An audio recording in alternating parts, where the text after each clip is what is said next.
नमस्कार, खबर उत्तराखंड में आप सभी का स्वागत है। मैं हूं आपके साथ यशु शुक्ला। रुक करेंगे खबरों का, लेकिन उससे पहले एक नजर सुर्खियों पर। उत्तराखंड के श्रमिकों को बड़ी राहत, हमें सरकार ने न्यूनतम वेतन बढ़ाया, 1 अप्रैल 2026 से होगा लागू। उत्तराखंड में राशन कार्ड सेवाएं अब पूरी तरीके से ऑनलाइन, घर बैठे करें आवेदन और संशोधन। उत्तराखंड पुलिस मुख्यालय ने 11 पुलिस उपाधीक्षकों के लिए किए तबादले, हरिद्वार से उधम सिंह नगर तक बदली गई तैनाती। उत्तराखंड में एसआईआर के लिए पहले से तैयार कर लिया आधार कार्ड समेत कुछ कागजात तो नहीं होगी मुश्किल, आयोग ने जारी की 12 दस्तावेज की सूची। लक्सर में मस्जिद की मीनारों की ऊंचाई घटाने का काम शुरू, सुल्तानपुर मस्जिद निर्माण पर प्रशासन की कार्रवाई, कमेटी ने खुद शुरू किया ऊंचाई घटाने का काम। देहरादून में रात भर चला आरटीओ का शिकंजा, 60 चालान और 15 वाहन सीज।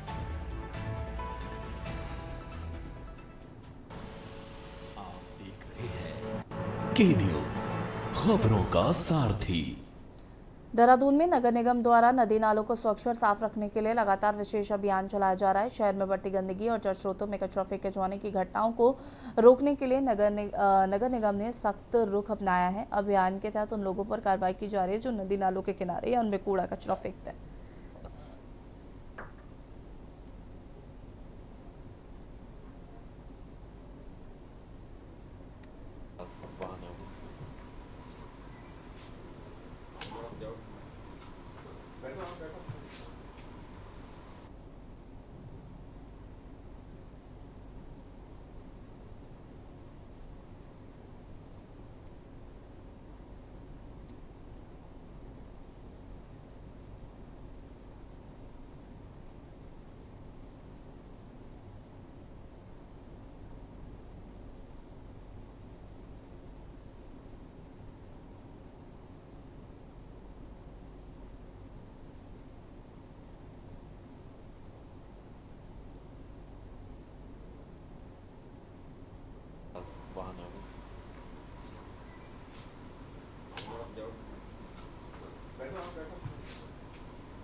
देखिए, पिछले एक माह में जो ये प्रकरण सामने आए, कई जगह विभिन्न समाचारों के माध्यम से भी जानकारी प्राप्त हुई है कि कतिपय लोगों के द्वारा जो है नालों में कूड़ा जो है फेंका जा रहा है, तो उन पर चालानी कार्रवाई क्षेत्र अनुसार की गई है। सुपरवाइजर्स और इंस्पेक्टर के माध्यम से भी चालानी कार्रवाई की गई है और हमारे द्वारा भी निरीक्षण में पाया गया जहाँ जहाँ, तो हम लोगों के द्वारा भी कार्रवाई की गई और चालानी कार्रवाई करके नोटिस भी दिए गए।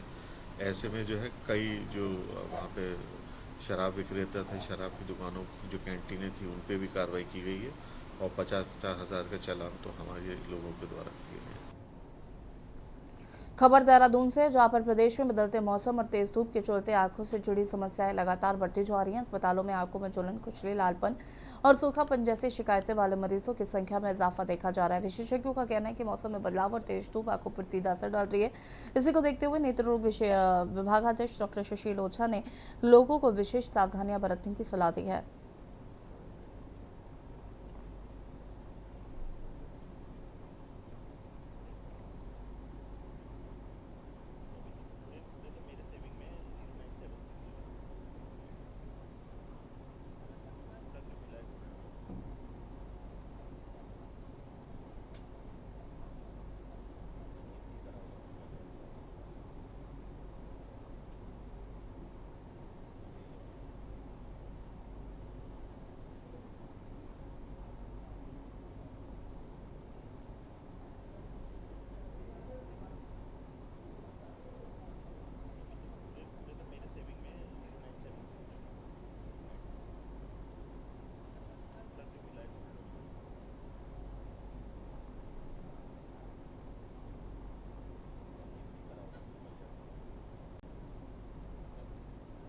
देखिए, जो गर्मी से बचने का सबसे बड़ा उपाय है, आप भी जानते होंगे कि सबसे ज़्यादा जो सबकी एडवाइस होती है, बड़े बुजुर्गों की सलाह होती है कि जिस समय धूप की तपिश सबसे ज़्यादा होती है, 11:30 से ढाई 3 बजे तक, उस समय कोशिश करें, बहुत ज़रूरी हो तभी निकलें कमरे से बाहर या छाया से धूप में तभी निकलें, वरना उसको अवॉइड करें।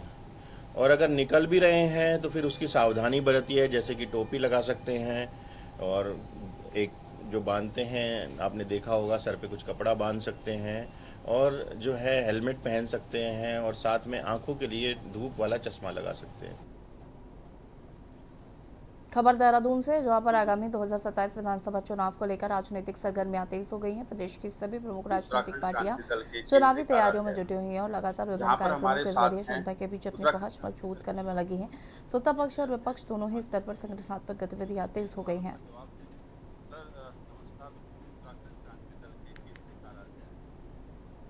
उत्तराखंड क्रांति दल के केंद्रीय कार्यालय जहाँ पर हमारे साथ हैं उत्तराखंड क्रांति दल के युवा प्रकोष्ठ के केंद्रीय अध्यक्ष आशीष नेगी जी। इन्हीं से कई सवालों पर जवाब लेंगे। सर नमस्कार, पहले तो धन्यवाद आपने हमें टाइम दिया, बहुत बहुत धन्यवाद। जिस तरीके से उत्तराखंड क्रांति दल अपनी तैयारियां कर रहा है, वैसे सभी जो राजनीतिक दल है 2027 के चुनाव को लेकर के तैयारियां कर रही है, तो आपके पार्टी की क्या तैयारियां हैं? देखिए, पार्टी जो है लगी हुई है और मजबूती से काम कर रहे हैं हम संगठन के ऊपर। हम लगभग 4,500 बूथों पर पहुंच चुके हैं, सदस्यता करा चुके हैं डिजिटली। युवा प्रकोष्ठ की मैं बात कर रहा हूँ, और कई रिटायर्ड ऑफिसर्स, कई रिटायर्ड आर्मी ऑफिसर्स और जितने भी विभागों में लोग थे, जो ईमानदार प्रवृत्ति के जितने भी लोग हैं, वो उत्तराखंड क्रांति दल से जुड़ रहे हैं, और निश्चित ही जमीन पे देखने के लिए भी मिल रहा है। क्या यूकेडी का फोकस ये है कि पढ़े लिखे युवा या पढ़े लिखा जो रिटायर्ड अफसर हैं, अधिकारी हैं, वो आपके साथ जुड़े तो आपको कहीं ना कहीं इससे फायदा मिलेगा? जिस तरीके से तेलंगाना उसमें, तमिलनाडु में एक जो पूरा उनकी पार्टी है, उसमें सभी जो विधायक पढ़े लिखे हैं, तो इस तरीके के भी कोई आप प्रयास कर रहे?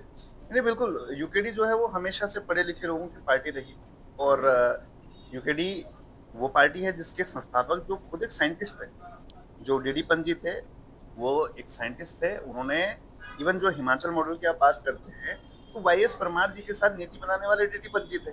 तो जिस हिमाचल मॉडल को उत्तराखंड ढूंढ रहा है, वो तो उत्तराखंड क्रांति दल के पास है, और ये पढ़े लिखे लोगों की पार्टी है, बुद्धिजीवियों की पार्टी है, और वक्त से आगे की पार्टी थी, क्योंकि हमारी विचारधारा को समझने में लोगों को बहुत समय लगा। हमारे अध्यक्ष आशीष नेगी जी, जिन्होंने हमारे सवालों का बेखूबी से जवाब दिया। मैं शिवनारायण अपने सहयोगी कैमरामैन के साथ, के न्यूज इंडिया, देहरादून। खबर देहरादून से, जहां भारतीय जनता पार्टी के संगठनात्मक गतिविधियों को लेकर बड़ा राजनीतिक कार्यक्रम तय किया गया है। पार्टी के राष्ट्रीय अध्यक्ष 29 और 30 मई को 2 दिवसीय दौरे पर देवभूमि उत्तराखंड पहुंचेंगे। इस दौरे को आगामी विधानसभा चुनाव 2027 की रणनीति के लिहाज से बेहद महत्वपूर्ण माना जा रहा है। प्रदेश अध्यक्ष महेंद्र भट्ट ने जानकारी देते हुए बताया कि राष्ट्रीय अध्यक्ष के आगमन को लेकर सभी तैयारियां पूरी कर ली गई।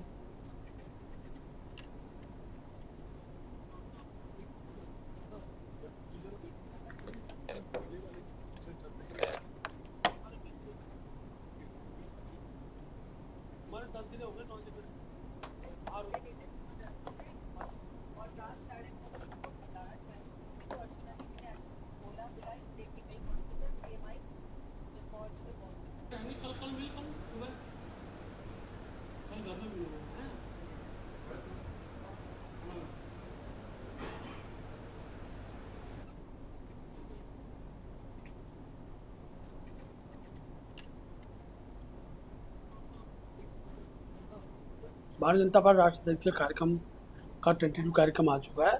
29 और 30 तारीख को वो 2 दिन के प्रवास पे देवभूमि में रहेंगे। हमने उनके आगमन की सब तैयारियां पूर्ण कर दी हैं। पार्टी की बूथ की, मंडल की, जिले की, कोर कमेटी की बैठक लेंगे, मंत्रिमंडल की बैठक लेंगे, सभी विधायकों की बैठक लेंगे, और 2027 चुनाव के लिए पार्टी के पूरे रोड मैप को तैयार करके जाएंगे। सर, एसआईआर को लेकर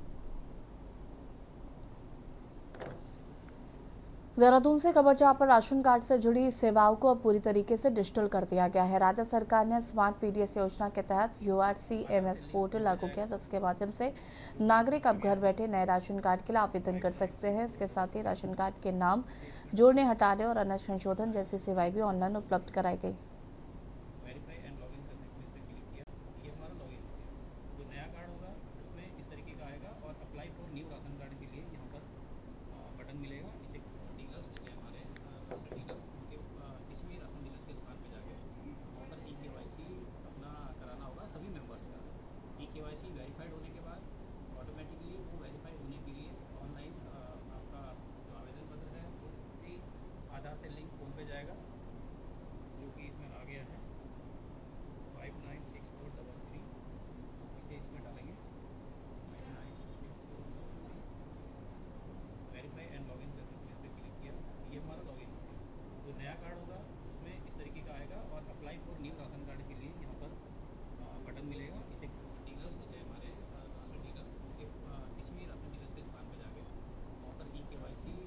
देखिए, शासन ने जो राशन कार्ड का हमारा पोर्टल है उसको अपडेट किया है, RCMS को URCMS किया है। उसमें कई सारे सुधार किए हैं। उसमें जनता के लिए घर बैठे वो आवेदन भी कर सकते हैं राशन कार्ड के लिए, और साथ में वो हमारे ऑफिस में भी आके आवेदन कर सकते हैं। दूसरे इसमें परिवार के सभी सदस्यों के आधार कार्ड के साथ उनकी सभी की फ़ोटो, इंडिविजुअल फ़ोटो भी लगानी मैंडेटरी हो गई है। और सभी के मोबाइल नंबर के जब वो आवेदन करेंगे तो उस पर OTP जाएगा, तो वो OTP बेस हो गया, तो इससे ट्रांसपेरेंसी हो गई है, कोई भी गलत आवेदन नहीं कर पाएगा। देहरादून में नकल माफिया के खिलाफ STF ने बड़ी कार्रवाई करते हुए हाईटेक परीक्षा नकल गिरोह के एक सदस्य को गिरफ्तार किया है और ये गिरफ्तारी SSC परीक्षाओं में नकल कराने वाले संगठित नेटवर्क के चौथे आरोपी के रूप में हुई है।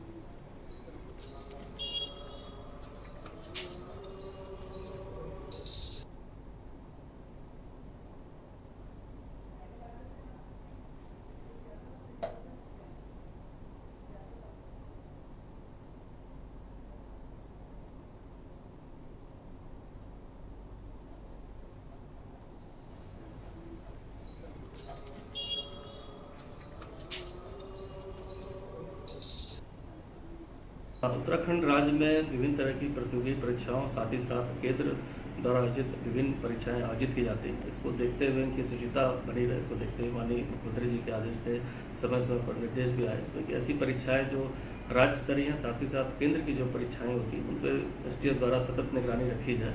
और इसको देखते हुए 2 टीम, टेक्निकल टीम का यहाँ गठन किया गया था और विगत कुछ माह पहले फरवरी में एक SSC के एग्ज़ाम की परीक्षा के दौरान एक बैंक का पर्दाफाश हुआ था, जहां पर हाईटेक तरीके से सर्वर में सेल लगाकर एक नया सर्वर बनाकर परीक्षा में नकल कराई जा रही थी।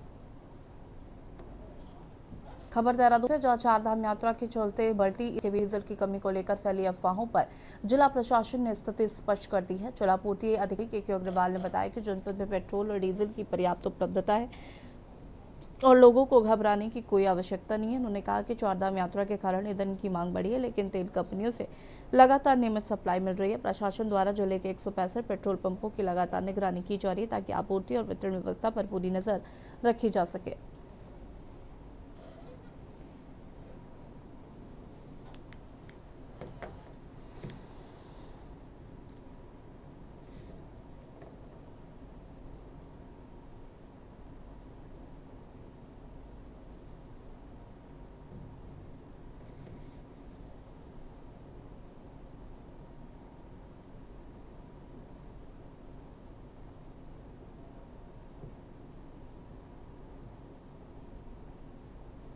देखिए, हमारा जो जनपद है वो राजधानी जनपद है उत्तराखंड की, और ये महत्वपूर्ण डिस्ट्रिक्ट है। और इसमें जैसे हमने LPG पे नियंत्रण पाया और उससे विधिवत उसको मैनेज किया है, उसके वितरण को।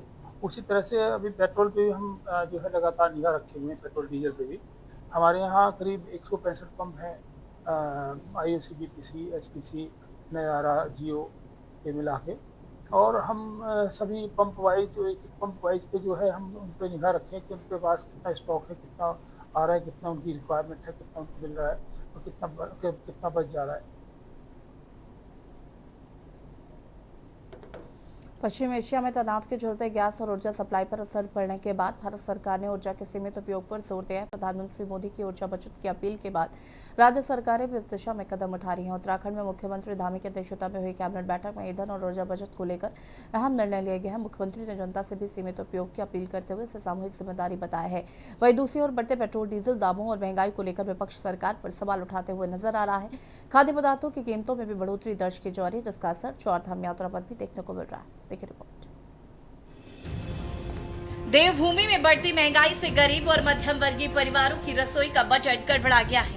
एक माह में एक परिवार के महीने के राशन की कीमत 600 से 1000 रुपए तक बढ़ चुकी है, जिसका असर चारधाम यात्रा सहित अन्य पर्यटक स्थलों पर भी देखने को मिल रहा है। हाल ही में कैबिनेट में नामी सरकार की ये पहल रही है कि तमाम अधिकारी कम से कम 4 पहिया वाहनों का प्रयोग करें और साथ ही इस अपील का व्यापक असर अधिकारियों के बीच में देखने को भी मिला। लगातार मुख्यमंत्री सहित तमाम मंत्री और आला अधिकारी अब अपने दफ्तर में इलेक्ट्रिक स्कूटर अन्यथा साइकिल या फिर आसपास दफ्तर होने के चलते पैदल ही अपने दफ्तरों पर पहुंच रहे। वहीं नामी सरकार ने पेट्रोल डीजल को सेफ रखने की अपील की है और राज्य भर में सप्ताह में एक दिन नो व्हीकल डे बनाने का भी फैसला लिया है। हाल ही में बड़े पेट्रोल डीजल और गैस के दामों को लेकर विपक्ष ने सड़कों पर उतरकर सरकार का विरोध किया और जिसको सरकार की नाकामी बताते हुए हल्ला बोला है। प्रधानमंत्री जी ने जो देशवासियों से अपील की है उसके क्रम में आज उत्तराखंड के मंत्रिपरिषद में हम सभी लोगों ने तय किया है मंत्रिपरिषद में कि विभिन्न स्तरों पर ऊर्जा की बचत के लिए उर्वरक के कम से कम उपयोग के लिए जिन स्तर पर भी कटौती हो सकती है व्यक्तिगत स्तर पर सरकारी स्तर पर सभी प्रकार के निर्णय लिए गए हैं।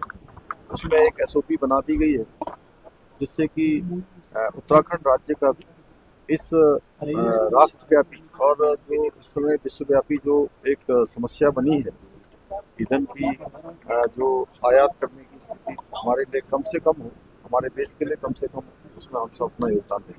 देखिए, जैसे खाड़ी युद्ध एक लंबे समय से चल रहा है तो पूरी दुनिया में इसका असर है, तो उसका कुछ असर जो है हमारे प्रदेश में भी आ रहा है।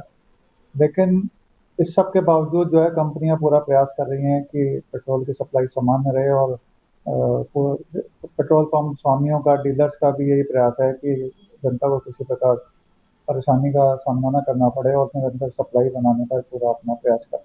चारधाम यात्रा में श्रद्धालुओं की संख्या का रिकॉर्ड जो है बन रहा है, ये सरकार की ओर से कहा जा रहा है। लेकिन श्रद्धालुओं को जो सुविधा चारधाम यात्रा के दौरान मिलनी चाहिए, जो व्यवस्थाएं चारधाम यात्रा के दौरान सुधरनी चाहिए, वो धरातल पे कहीं नजर नहीं आ रही है। जैसे ही चारधाम यात्रा की शुरुआत हुई, हमने देखा कि पहले दिन ही केदारनाथ धाम में जिस तरीके से श्रद्धालुओं पर पुलिस को लाठियां भाजनी पड़ी, जिस तरीके से जो है स्वास्थ्य सेवाओं के अभाव में श्रद्धालुओं को दिक्कतों का सामना करना पड़ रहा है। उत्तराखंड क्रांति दल का हमेशा से ये मानना रहा है कि जो यात्रा हो वो संगठित हो और नियंत्रित हो। नियंत्रित के लिए ये नहीं हम कह रहे हैं कि आप उनको आने मत दो।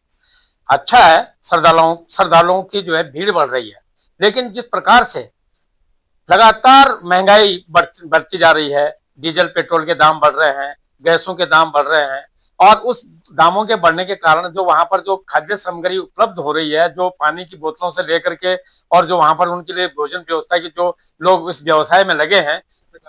देखिए, यात्रा भी चलेगी, चीजें अनुकूल, इन समस्याओं के समाधान के रास्ते निकाले भी जाएंगे और प्रदेश के मुख्यमंत्री जी ने सब प्रकार से चीज़ों को संभाला हुआ है। मैं कह सकता हूँ यात्रा इस बार अभूतपूर्व यात्रा रहने वाली है और पिछले 50 लाख से ज़्यादा यात्री आए थे। इस बार निश्चित रूप से हमको लगता है कि 80 लाख से ज़्यादा यात्री आएंगे। अकेले अभी तक 6 लाख से ज़्यादा यात्री चारधाम में आ चुके हैं।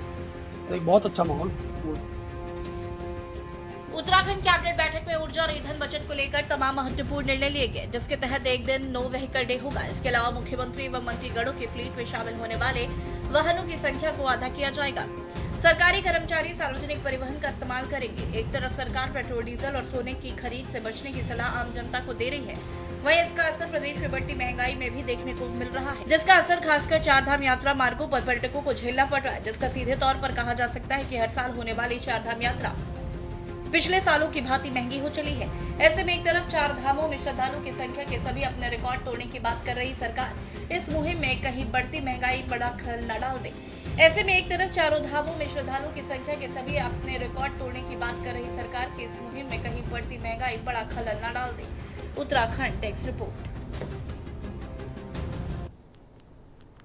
और खबर सतपुली से है, जहां पर पंकज सुसाइड केस को लेकर विभिन्न राजनीतिक और सामाजिक संगठनों ने जोरदार विरोध प्रदर्शन किया है। कांग्रेस, सीपीआई, उत्तराखंड क्रांति दल समेत कई संगठनों ने सड़क पर उतरकर आरोपियों के खिलाफ सख्त कार्रवाई की मांग की है। प्रदर्शनकारियों ने मुख्य बाजार में जुलूस निकालते हुए नारेबाजी की और बस अड्डे के पास राधा कृष्ण मंदिर परिसर में जनसभा आयोजित की।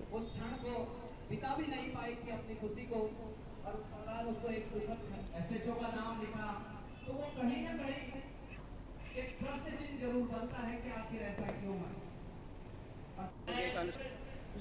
लकड़ी के चोरों की मित्र पुलिस और जनता के लिए वैसी पुलिस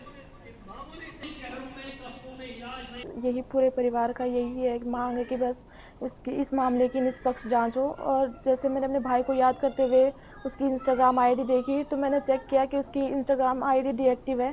तो पुलिस वालों के पास था फ़ोन। मुझे अभी कोई स्पष्ट नहीं है कि पुलिस वालों ने किया इसका अकाउंट डिलीट या फिर क्या हुआ। मेरे ससुराल आए थे, 10-12 पुलिस वाले आए थे। उन्होंने यही पूछा कि आपके साथ उनकी लंबी बातचीत होती थी तो क्या क्या बातें हुई, लास्ट बार आपको कॉल किया था, क्या क्या बोला, और बस यही सारे सवाल पूछे उन्होंने। बहुत आज जैसे कि आपको तो पता है कि पंकज के मामले में हम सब लोग यहाँ पे एकत्रित हैं और यहाँ पे हमारे पूर्व माननीय सांसद श्री प्रदीप टंटा जी भी यहाँ पे उपस्थित हैं और बहुत सारे, बात कांग्रेस की नहीं है, आज यहाँ पे बहुत सारे राजनीतिक दलों के लोग यहाँ पे एकत्रित हो रखे हैं। देखिए ये बहुत ही निंदनीय घटना है और जो सबसे बड़ी बात यहाँ पर आके पता चल रही है कि पुलिस कह रही थी कि हमने परिवार को, बच्चे को सौंप दिया था, लेकिन यहाँ तो आके पता चला कि थाने में गिरफ्तारी के बावजूद भी पुलिस ने इन्फॉर्म नहीं किया कि घर को, वो तो किसी तरह उसके फ़ोन से किसी ने इनको सूचना दी।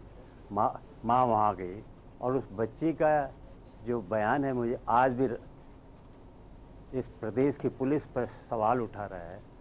खबर नैनीताल से, जो करीब 7 से 8 किलोमीटर दूर स्थित सरताताल झील में दुर्गंध की शिकायत मिलने के बाद प्रशासन हरकत में आया। स्थानीय लोगों की शिकायत पर इसने पहुंचकर झील का निरीक्षण किया और स्थिति का जायजा लिया। निरीक्षण के दौरान स्थानीय निवासियों ने एसडीएम से झील के पानी निकासी गेट की मरम्मत करवाने और उसके नियमित सफाई करने की मांग की है। लोगों का कहना है कि सर्दियों के मौसम में झील में गाद जमा हो जाती है और एल्गी का स्तर बढ़ जाता है, जिससे पानी में ऑक्सीजन की कमी हो जाती है। गर्मियों में ये एल्गी सूखकर कीचड़ बन जाती है और सड़ने लगती है, जिससे तेज दुर्गंध फैलती है। स्थानीय लोगों के अनुसार इस समस्या के कारण आसपास के क्षेत्रों में रहना मुश्किल हो जाता है।